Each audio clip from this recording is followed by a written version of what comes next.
Okay, so this talk is about how to make a globally successful game for kids. I've been to a lot of these sort of events, and a lot of it is more based around games for teenagers, adults, etc., but not necessarily around kids specifically. My name's Matt Sheppard. I am the Technical Solutions Manager here in London, and I work for the Turner EMEA team. My team is responsible for launching games and apps across EMEA, so Europe, Middle East and Africa. So in our team we have a very broad understanding as to the differences of kids in the Middle East versus France versus the UK, and we have to try to bring all of that together to make a game that can work for all kids. To kind of give you a bit more idea around kind of the brands that I work for Cartoon Network, which some of you may know kind of the Powerpuff Girls from years ago, now had a brand new refresh. A lot of people generally seem to know Adventure Time, which is amazing. My personal favourite is Gumball, which is a show that was created here in London. It's our top rating show. It's the one show that we've been able to take to the US, and it's the #1 rating driver there. Then we have Boomerang, which is for our younger kind of age rangers. It's got the classics, the Tom and Jerry's, the Scooby-Doo's. And then we've more recently been working on the likes of Dorothy and the Wizards of Oz and a refresh of Wacky Races. All of these are kind of iconic brands and shows that kids absolutely adore. So I then want to, I guess, talk a bit about kind of what we do in my team. So we work on games and mobile games, but we are also responsible for websites, YouTube, across the region. We do make games for 4 to 12-year-olds, and I'll come into kind of that age bracket in a bit more detail later, because you really do need to focus on kind of what part of that age range you're going for. We localize games into 18 different languages, so we do games in Arabic, so once you've done a game in Arabic, pretty much any game is easy. So we can also tell when Arabic is right and when it's wrong. That's only been learnt through many years of making mistakes and seeing it incorrectly and getting the feedback from parents and users that you've done a terrible job. We don't have an in-house development team at Turner. Everything that we do is working with third-party studios. So I guess that's where a lot of our time and effort goes into, is we will find developers and studios who are great at doing a specific type of game, but then often we will teach them how to actually do that for kids. Because you can have a great game, but there are very specific things that you need to focus on when doing stuff for kids. My team is also in the fortunate position where we, as a team, don't necessarily need to make money from the games that we launch. A lot of what we do is to make kids aware of our shows, so that they can then go and pester mum and dad when they're at Tesco's to go and buy our toys. So we do stuff so that kids are thinking about us. So we try to be in every single point of a kid's life. So quick games, quick apps that they can play before going to school, games that they can play in the playground, games that they can play after school where they can just relax and enjoy themselves. And then some games just late at night when they need a last-minute fix or a last-minute digital fix before going to bed. And I think the main thing for my team is that we want to make great games.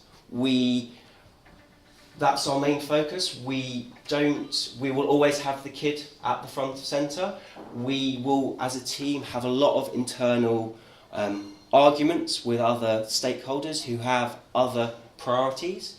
but we always want to make the best game for kids. And just as in 2017, we launched a hell of a lot of stuff. So we worked on 75 games, HTML games, and we worked on 15 mobile apps. So kids love to consume content, and we need to keep up with this constant stream of content. I then want to show a few of the kind of products that we've worked on. So my personal favourite and my baby is Boomerang Make and Race. We've had 35 million downloads of that particular app, and on average on every month we get 1.9 million kids playing that particular game. Everyone loves football, all kids love football, and last year we had a 6-week campaign for a football game that features our characters, and it had 1.9 million unique visitors, and there are 5.4 million matches played during a 6-week period. Unsurprisingly, we're doing this but better this year. So in, I think, 23 days from now, we are launching a much better web game and mobile app for Toon Cup. And then a product or a new show that is a digital first called The Heroic Quest of the Valiant Prince Ivanhoe. It's a very, very long name, very difficult to say as well, so Ivanhoe, as I'll call it. We launched this last year. It's the first time that we've been able to launch a show first on digital before being on our linear channel. Since launch, it's had 450,000 unique visitors, which is good for us. But the most impressive thing for us is that of those unique visitors, they've spent 36 minutes on average playing that game. Normally, if we would class a successful game to be 10 minutes. So this has kind of very much exceeded that, and we're taking a lot of learnings from that to feed into kind of everything else that we do. So what I'm going to focus on in this talk is around kind of how we do it. So we speak with a lot of kind of studios who think that making games for kids is going to be easy. It's not, but there are certain things that you just need to think about when you're creating the game and before you even start creating the game, which will help make a success.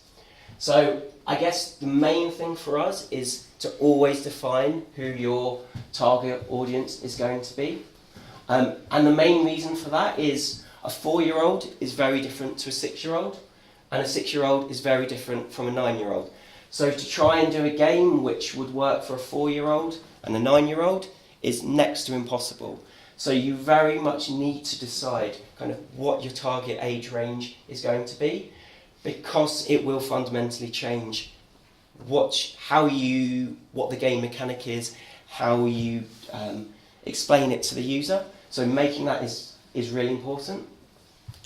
And then also, as we're an EMEA team, we have to deliver games and apps across multiple different markets. And depending on the market, there will be very different device usage. So for us in the UK, it's iOS and iOS and iOS. In France, it's 50-50 between iOS and Android. But then in Spain, it's completely Android. So knowing what country we're going to launch the app in helps us to prioritise what platforms we're going to support. Another important thing when doing apps for kids is knowing what languages your app should be in. So the general rule of thumb is keep text to a minimum. Don't have lots of text because they will just skip it. So you can have a wonderful script and story, and within 2 minutes or within a second they could just skip through the whole thing. But the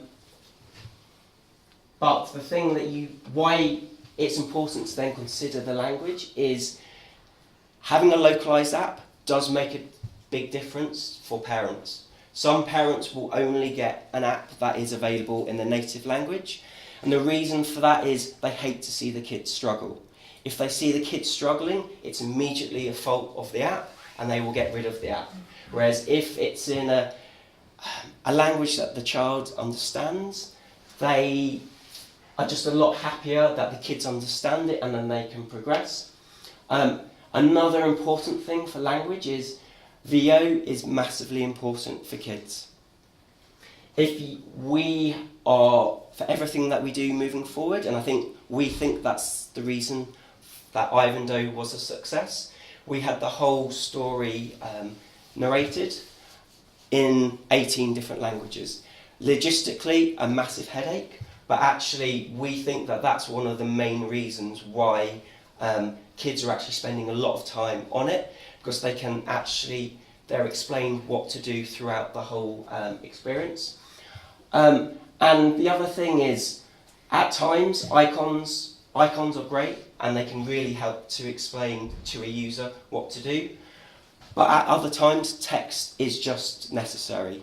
And we've run certain A/B tests where we'll have the icon, and then we'll have the icon and the text.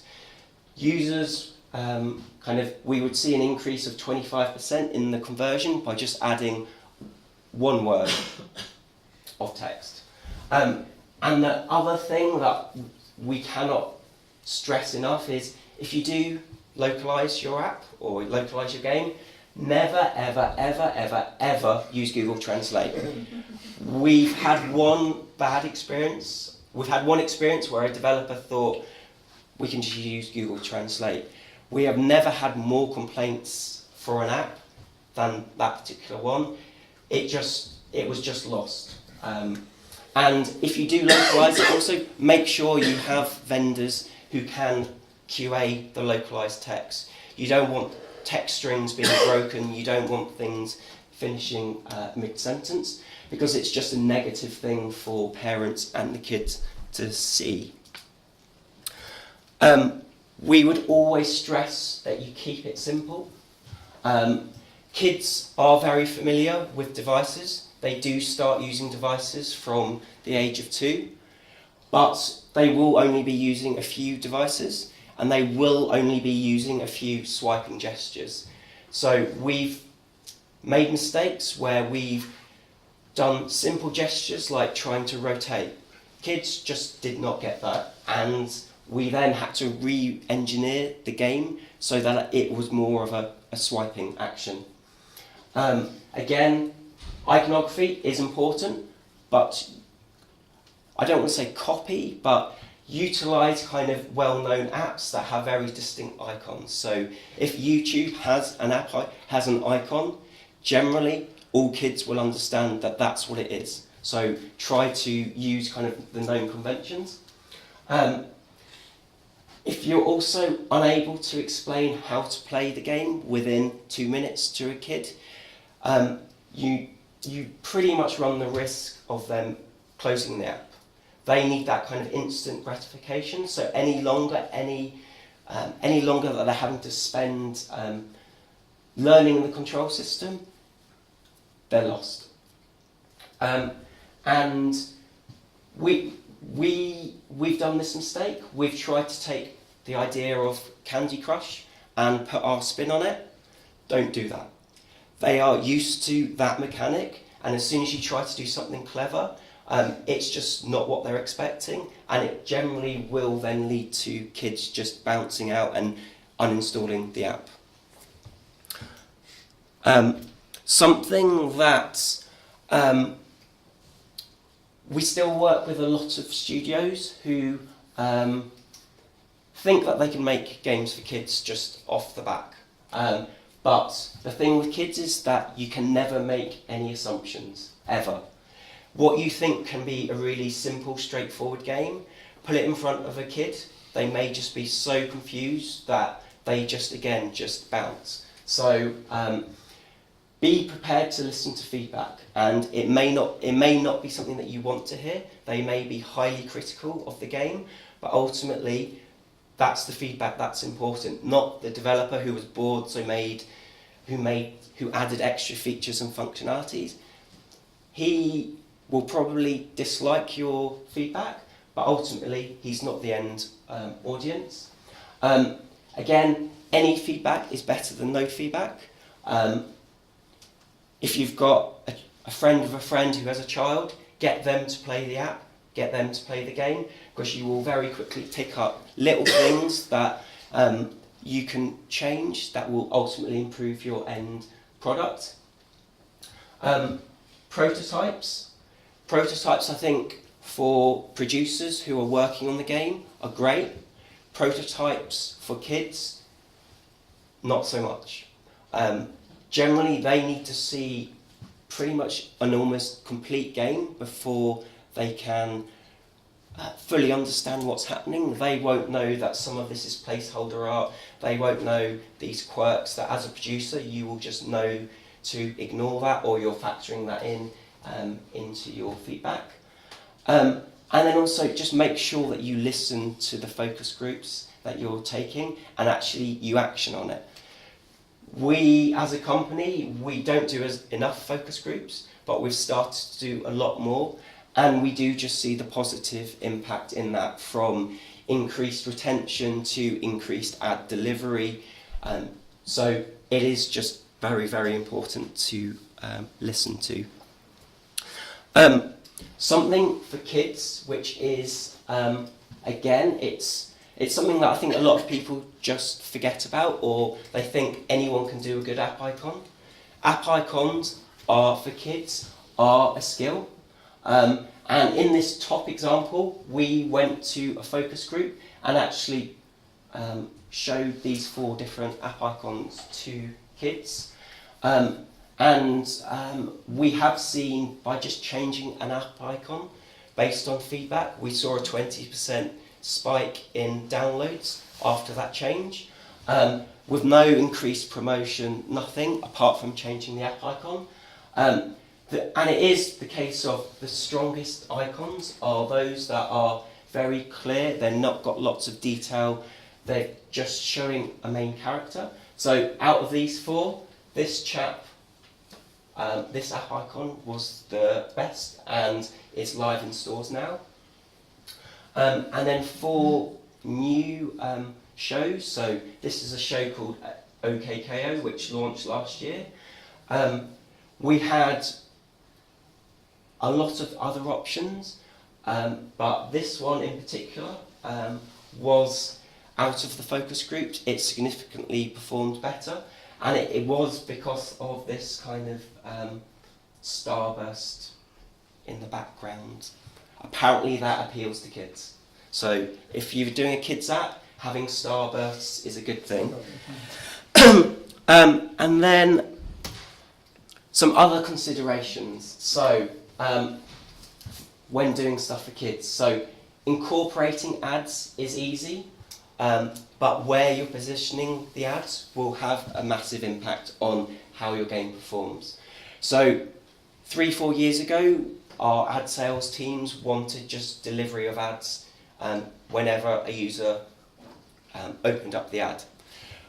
Over time, and we have proven that if you position it a little bit into the progression, so 1-2 minutes, we've seen an increase in overall ad impressions by removing that initial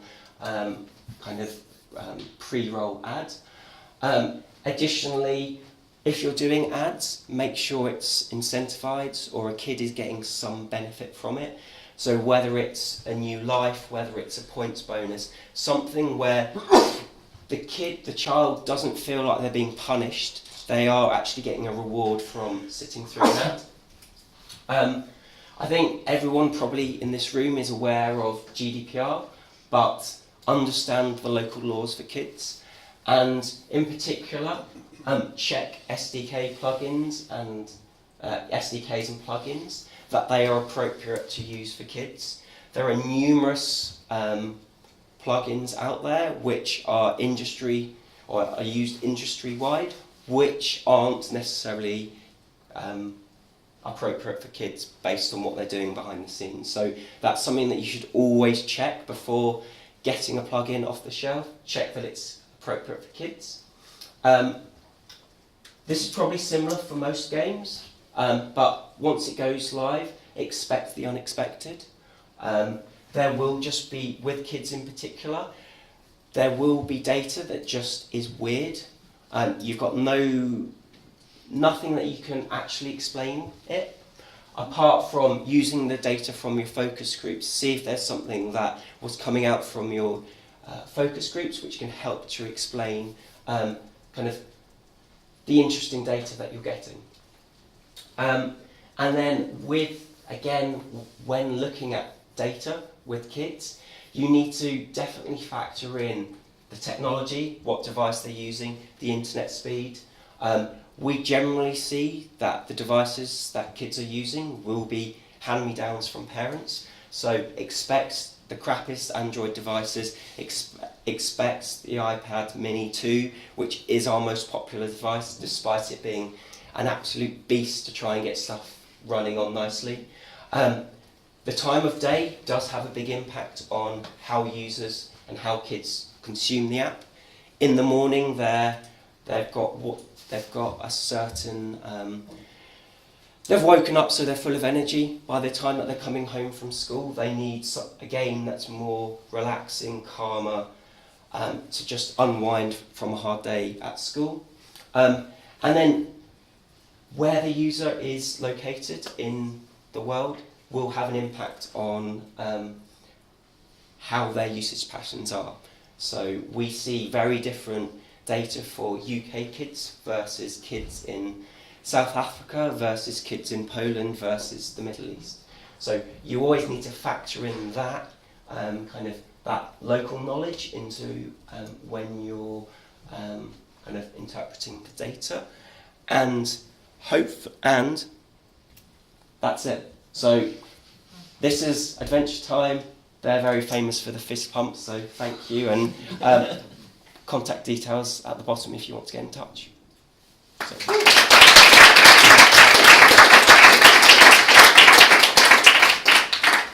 Any questions for Matt? How can plugins be inappropriate for children? It's the data that they're capturing. So it will be, so with GDPR, certain IP addresses, personal information, and then tying that in alongside device IDs, and it can all just capture a lot more data than is than you should do. So I think with kids, if you can avoid capturing anything that's not event-based, don't capture it. But with a lot of plugins, be careful what they are actually doing behind the scenes, because there have been numerous kind of court cases where where Disney, as an example, have put in various plugins which are the industry standards, but they've been taken to court over data capture on kids. How do you differ between kind of advertising marketing to the parents versus the kids? So as a company, we are focused on the kids. So we everything that we do is kids focused. We know that parents, and we need to make sure that they're happy with us, but we are ultimately doing everything targeted to the kids. It's been a decision at our highest level that we are just for the kids and not necessarily the parents. Are the majority of games free to play? They are now. We historically had, I guess, premium games, but that's just a gamble now. There's too many other good free games out there to prevent kind of parents being prepared to pay for paid apps, paid games. Yeah. So, do you like age gate when you go into the apps? And if so, do you track that? So that's a very good question, and we currently don't age gate. Our ad sales teams are very hesitant to having any sort of kind of age gates because of click-throughs, etc. But how we do advertising, we only sell direct campaigns. We don't do any programmatic. We validate every kind of ad that's going into our apps. So we are comfortable in that respect that we are serving ads that are appropriate for kids and they're not going to end up in some horrible place. Yeah. How do you differentiate between kids and adults? Because, as you said, hand-me-down phone. That's a good question, and we don't actually have a way to necessarily differentiate it. I think a lot of the games and the apps that we do, they are very tailored to be kids focused. So I think an adult wouldn't necessarily want to be playing our games, our apps. They're too simple. They lack some of the hooks that kind of as adults we need to keep playing the game. We strip that out because that isn't actually necessarily kind of what kids are looking for in apps and games. What's your normal kind of release schedule over various territories? I mean, do you... We try to do everything at once. Okay. Mainly because we have the benefit of having a TV channel behind us. When you combine the TV promotion, when you then combine YouTube promotion, when you combine App Store features, it gives that big enough halo effect that we can get into the store charts, and then once you're in that, it's kind of a you keep getting the downloads, so you keep featuring in the charts. So we try to do everything at once rather than kind of a staggered approach. Cool. Thank you, Matt. That Okay. was superb.